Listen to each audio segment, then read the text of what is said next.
There have been scuffles between protesters and police in Minneapolis a day after a US citizen was shot dead by an immigration agent. Let's go live now to Nine's US correspondent Jonathan Kersley. Jono, it's a tense scene and the Trump administration is standing by the officer who pulled the trigger. They absolutely are, Jane. Not only standing by the ICE agent involved, but also attacking the victim, 37-year-old Renee Good. Vice President J.D. Vance calling her a deranged leftist. But what we've seen on the streets of Minneapolis today is yet more anger from those critical not just of the presence of ICE officials within Minneapolis itself, but also at the shooting death of Renee Good yesterday. This is security vision in the moments after you can see this taking place. And these are the scuffles we've seen in the city today.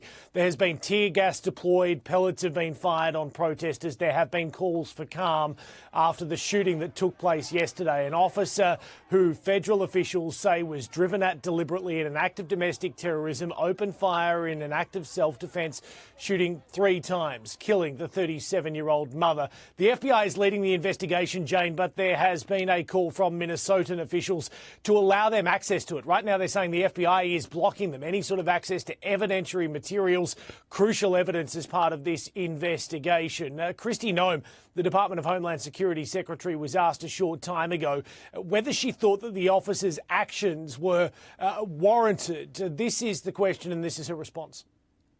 And do you believe the use of force in this instance was commensurate with the actions of that vehicle and the driver? I would say that when these individuals use their vehicles to try to ram our law enforcement and put their lives in jeopardy, that law enforcement officer has to make a decision to protect his life and the individuals around him as well. What we've heard from federal officials today is that they are going to ramp up more federal presence. Customs and Border Patrol officers, more than 100 of them, are going to be sent into the area as once again there are calls for calm. There is a concern within this local community that if violence does escalate, well, then this situation could get a whole lot worse, Jane. OK, well, the world is watching. Jono Kersley there in the US. Thank you. Welcome back to Today. Well, protests are erupting in the United States this morning after a US immigration agent shot and killed a woman in Minneapolis. US President Donald Trump doubling down on claims that the ICE agent acted in self-defence. To discuss, we're joined by former advisor to President Clinton, Laura Schwartz in Chicago. Laura, good morning to you. The vision is extremely confronting and it feels like perhaps the catalyst for more chaos. What is the feeling like in the US right now? Well, right now, tensions are increasing instead of decreasing, and that's basically because, Joel, the people in power have already passed judgment, from the President of the United States to the Secretary of the Department of Homeland Security to J.D. Vance, who right now, just minutes ago, who's appearing in the press briefing room at the White House, said the ICE agent has total immunity and he was about to be run over. Well, I have to say, the video is out there. People can judge for themselves. And in fact, when it comes to judging and doing an investigation, the breaking news this morning, I'm not sure if Jonathan Kersey had mentioned this earlier on the show, but the FBI has now shut out the state of Minnesota from this investigation. And you see, and Allie covered this a few years ago while she was here in the States, the horrible shooting of George Floyd, a black man, by a Minnesota police officer. After that led to civil unrest. Minnesota created the Bureau of Criminal Apprehension, an independent agency that investigates the use of force by officers. And they plan to investigate this alongside and with the federal government, of which happens all across the United States. And today they were told, you're not investigating it, we're investigating it. And the very people in charge of that investigation, you know, when you think of President Trump and Kristi Noem and so forth, they've already passed their judgment. So right now, Minnesotans are really concerned about getting justice for Renee Good. And I feel like a lot of people in that crowd protesting, Laura, have also already passed their judgment. The vision that we've been playing while we've been chatting to you is so confronting. And we see when the incident actually occurred that Renee Good, this young single mum, she seemed to just be reversing her car and taking off. She'd only been in the car for 3 minutes. So there is an enormous question this morning, Laura, as to why they have approached her and why they were so quick to pull the trigger. And, you know, is that because of lack of training? You know, right now, ICE has brought on over 12,000 new officers. They've offered them, since this last spring, people to come on with lesser background checks.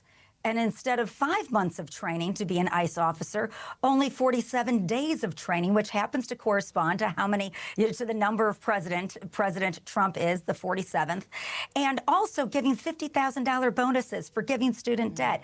So is it a lack of training for these officers? Is that something that needs to be looked at? This is the 9th ICE shooting into a car since September. There is something desperately wrong with this when experts from those that used to run ICE in previous administrations and heads of city police departments that say you do not put yourself in front of a vehicle. You do not put yourself in that harm's way. You know, and so there's just a lot to be said here. But we did find out there's been some talk that this ICE officer had been on the job for 10 years. So maybe it doesn't seem it's the lack of training. Maybe it's the lack of enforcement of the training that should have occurred. Or it's the ICE handbook that has to be understood. These are masked individuals. And quite honestly, it scares the community. I live here in Chicago. There are people that will just dress up in what looks like an ICE costume with masks on to terrorize people, to take over a car, to burglarize. It's just being done in a way that has caused more alarm. Obama was called the deporter-in-chief. He deported 2.53 million illegal immigrants, and yet we never saw this happening. So I think there's a lot to reassess, but this White House is, like you said, doubling down. I don't think we're seeing any changes anytime soon. The agency certainly seems to be at the centre of a lot of controversy and likely to continue. Laura, thank you for your time this morning. Thanks, Laura. Thank you. Well, let's head overseas because there is growing unrest on the streets of the United States this morning after a 37-year-old mother was shot dead by an ICE agent in Minneapolis. Let's go live now to former Minneapolis Police Chief Madara Arredondo from Minneapolis.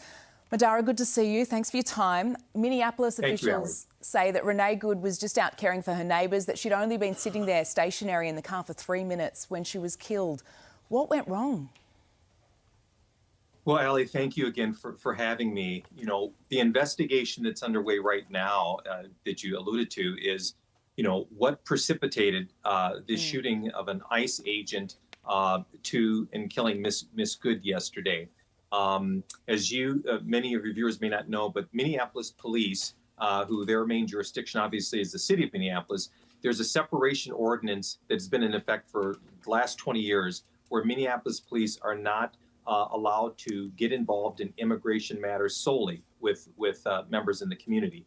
So ICE and other agents, federal agents, have been in Minnesota, have certainly been in Minneapolis the last couple of months. There have according to reports from DHS, at least 2,000 ICE agents, which is the largest surge of federal ICE agents in the country that we've ever experienced in our history.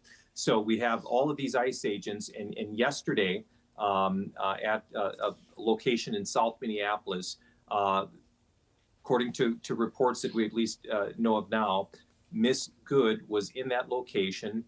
She was in her vehicle. Several ICE agents approached her vehicle. There was a verbal exchange, and I'm going off of the video that we have available to us.